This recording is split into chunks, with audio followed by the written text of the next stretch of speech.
हमको एक लक्ष्य बनाना चाहिए। पहला नंबर, मुझे भगवत प्राप्ति करनी है।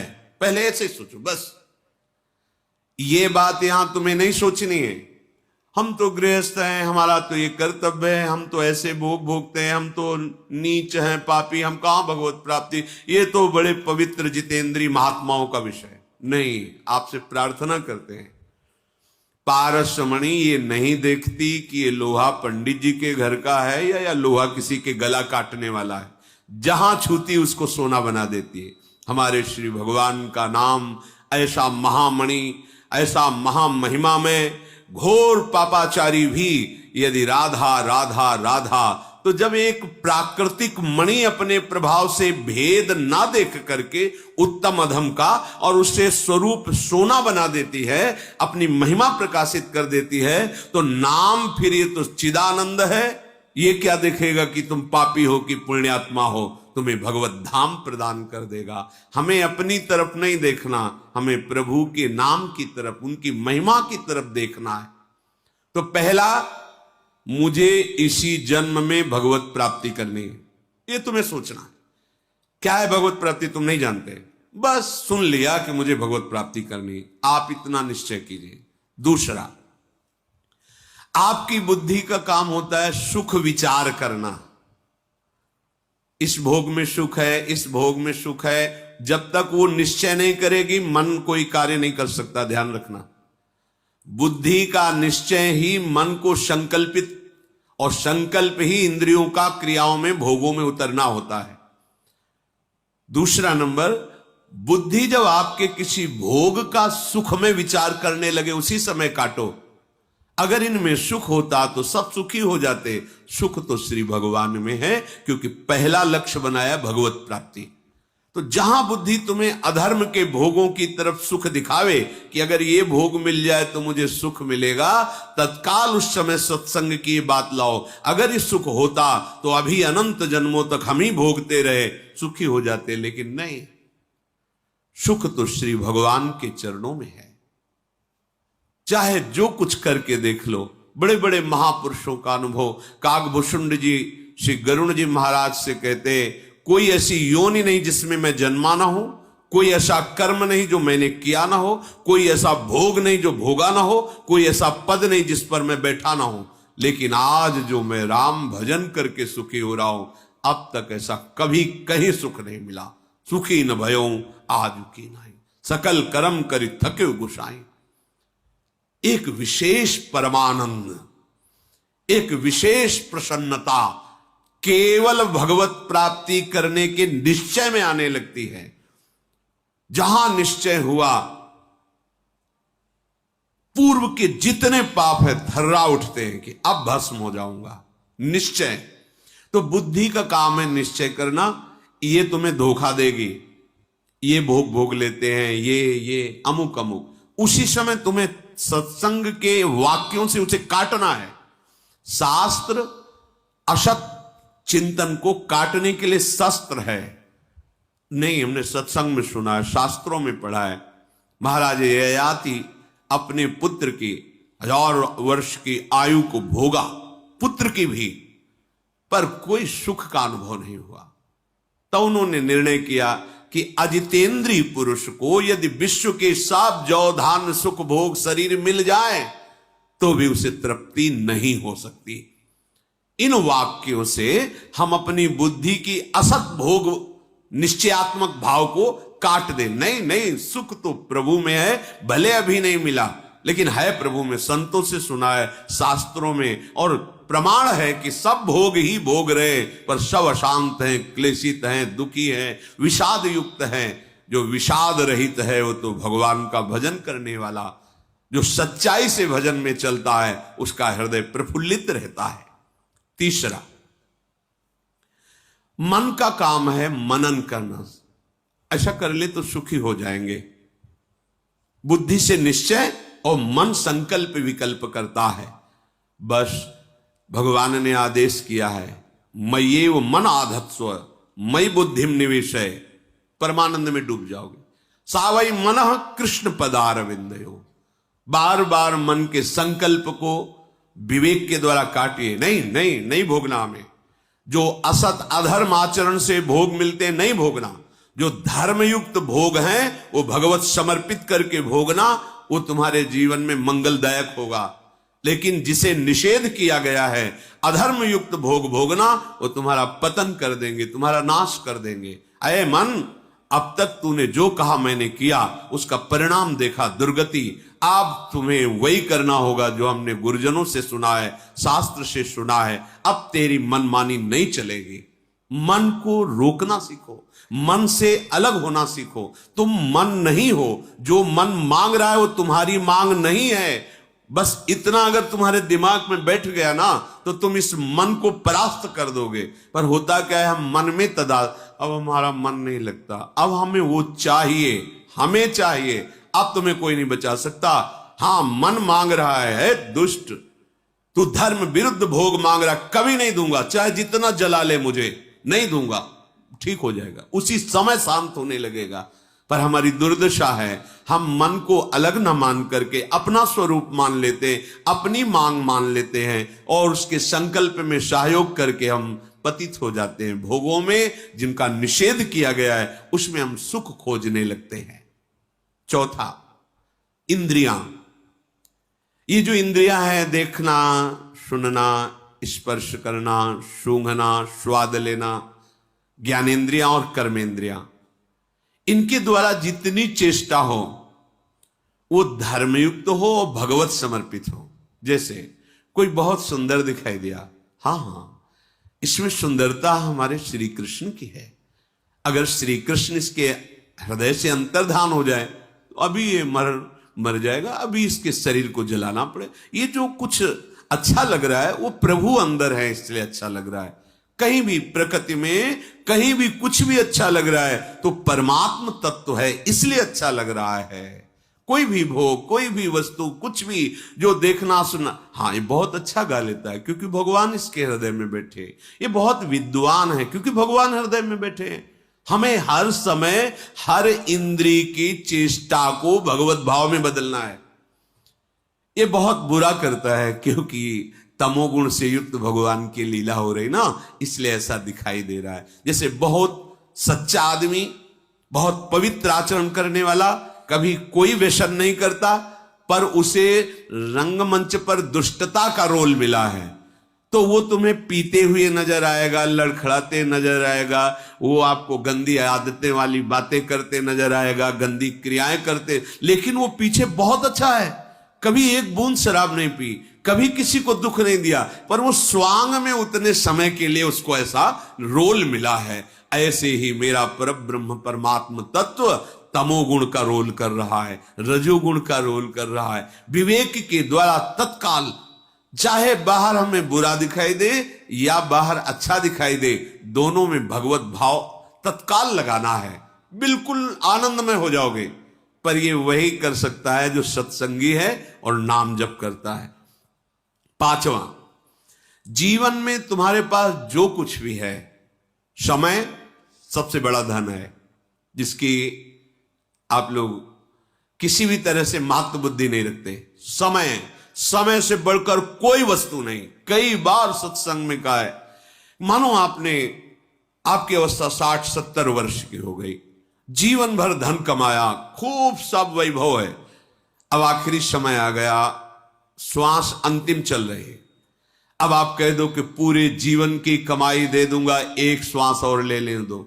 नहीं, देखो तुम्हारा समय कितना कीमती है।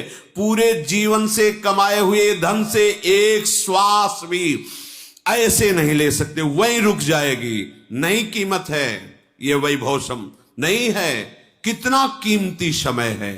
सबसे बड़ा धन मनुष्य शरीर में जो समय है उसकी महत्ता, उसकी महिमा समझना है। अब ये समय हमारा कहां खर्चा हो रहा है इसको देख रहा है।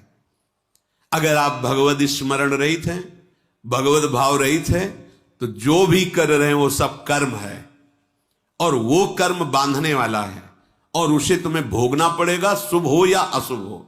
और यदि आप भगवान नाम जप कर रहे हैं और वही कर्म है जो शास्त्र सम्मत है और भगवत समर्पित है, तो वही कर्म भगवत प्राप्ति का हेतु हो जाएगा।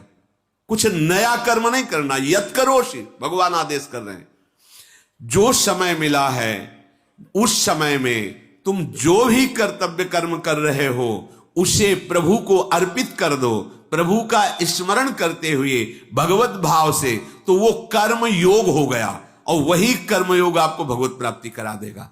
अलग से कोई अनुष्ठान के लिए नहीं। यत करोषि, जो कर रहे हो, ये तो सर्वाणि कर्माणि मयि सन्न्यस्य मत पराहा, मेरा आश्रय लेकर मेरे परायण होकर सारे कर्म मेरे को समर्पित कर दो, भगवत प्राप्त हो जाओगे।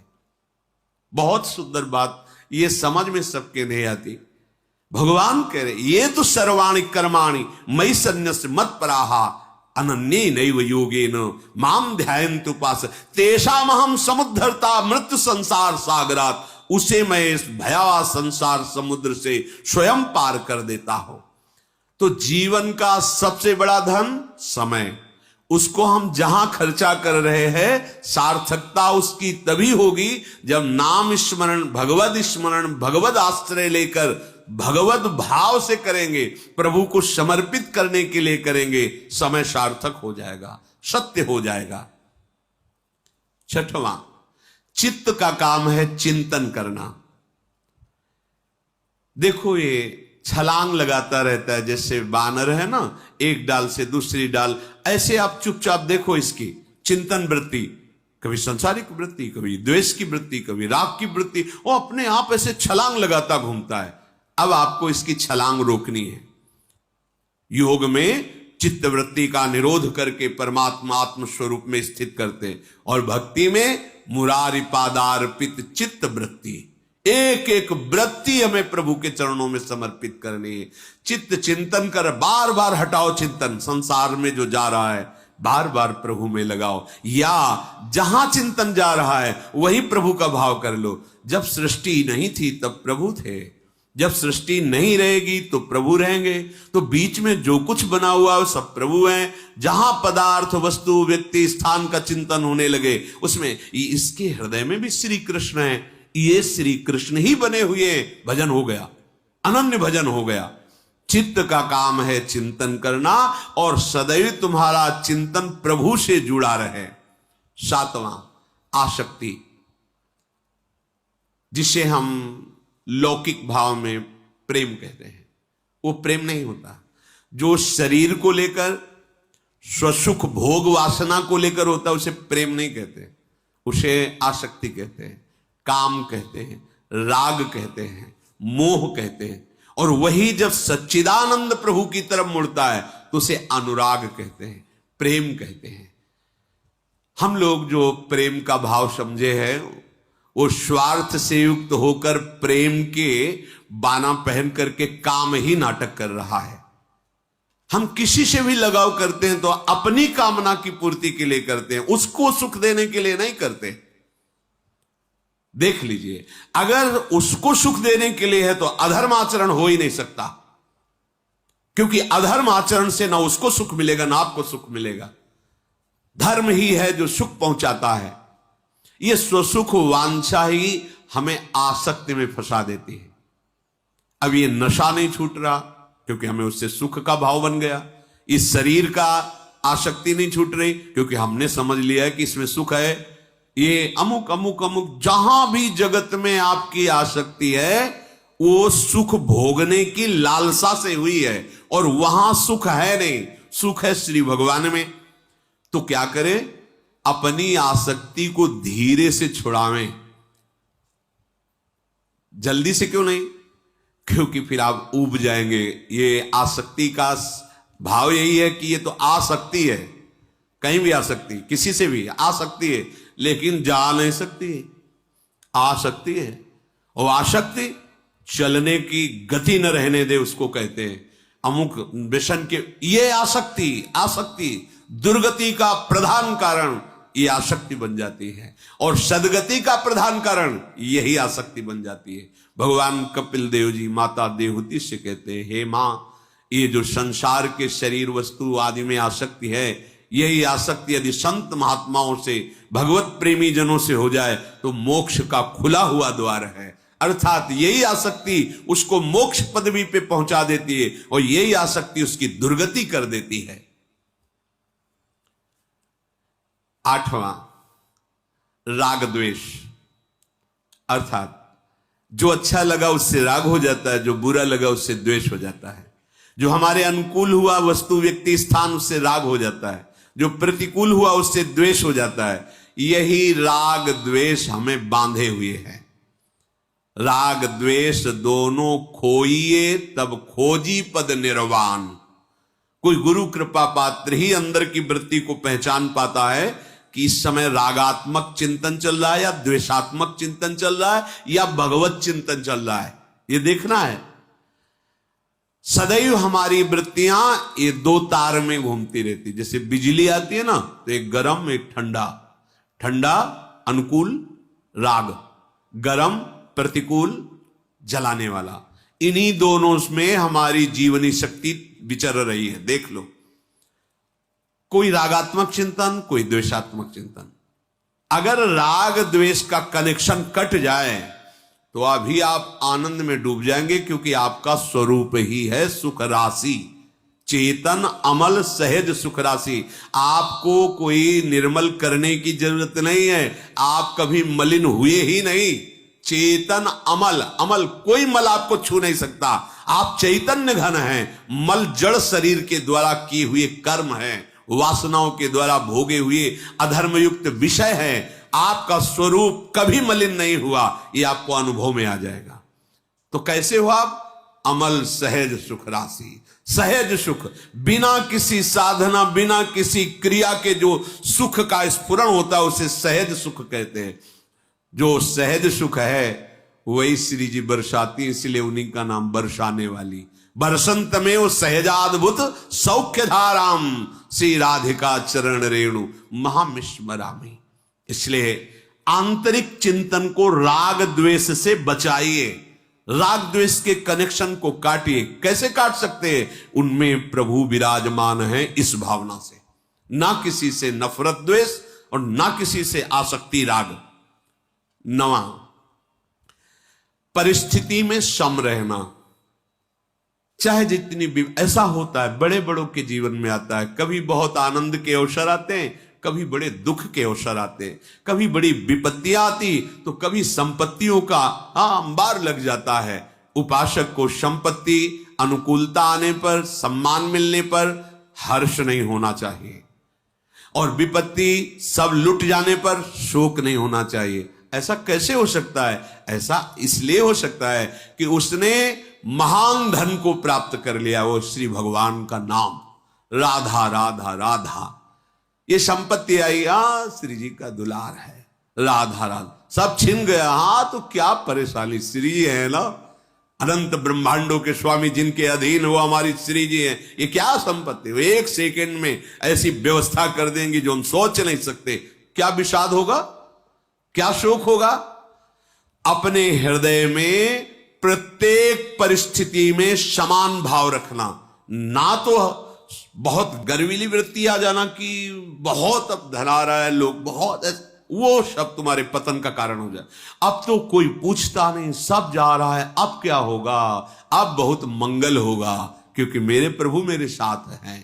परिस्थिति में जो हर्ष और विषाद को प्राप्त होना है, ये हमारी कमजोरी है, अज्ञान है, मूढ़ता है। 10वां, इतना सब होने पर भी तुम्हारे जीवन में विनम्रता होनी चाहिए, अहंकार रहित जीवन होना चाहिए, नम्र जीवन, शीलवान। आपका व्यवहार होना चाहिए, हंस बोले बहु मान दे, तरुषम सहनशीलता होए, परम उदार कहे सब कोई, सोच न मन कबहू करे। कोई भी कैसा तुम्हारे साथ व्यवहार करे, आपकी मुस्कुराहट में फर्क नहीं पड़ना। राधे राधे राधा राधा। हमारा स्वभाव जितना विनम्र, जितना दैन्य, जितना प्रेममय होगा, उतनी ही हमारी साधना सफल हुई है। जीवन का सदा विनम्र में रहना, संयम पूर्ण रहना, सदाचार पूर्ण रहना, ये साधना का फल है। जीवन में साधना हुई है, इसका परिचय है विनम्रता, दैन्यता, प्रेम। सबसे सब जीवन सो प्रीति, पर रीति निभाता अपनी रीति क्या है? आपसे कुछ नहीं चाहिए, सबसे प्रेम का बर्ताव है, आप सुखी रहें, आप आनंदित रहें। अगर वो नाटक है, प्रेम दिखाकर कुछ लेना, बात अलग हो गई, लेकिन स्वाभाविक प्रेम, कुछ चाह नहीं। हमारे हृदय में एक ही चाह है कि सबके हृदयों में जो विचरण करने वाले प्रभु हैं वो हम पे प्रसन्न हो जाएं, हमारी इस चेष्टा से रीझ जाए। इस भाव से हम सबको अपने प्रभु भाव में लाके सबकी सेवा, सबको वाणी के द्वारा, शरीर के द्वारा, मन के द्वारा सुख पहुंचाने का भाव, विनम्रता, संयम, सदाचार, ये परम शांत हृदय हो जाएगा। और 11वां, सर्वत्र राधा माधव का नित्य नूतन लीला विलास अनुभव करना। अपने आप आ जाएगा, इसके लिए फिर चिंता नहीं करनी। आप 10 तो फिर हो गया बस, आगे जो शुरू होगा वो तुम्हारे बस की बात नहीं, वो उनकी तरफ से होगा ये सब उन्हीं की कृपा से। पर आप इतना करें तो 11वें में फिर लिखा है नित्य निरंतर राधा माधव की लीला का साक्षात्कार हो जाएगा। इन्हीं नयनन सब सुख देखें, वो देख रहा है अपनी प्रिया, जगत नहीं दिखाई दे रहा, प्रिया प्रीतम की राधा माधव की दिव्य लीला। इसलिए प्रभु का आश्रय लेकर निरंतर हम हर कर्म, हर क्षण प्रभु को समर्पित करते रहे।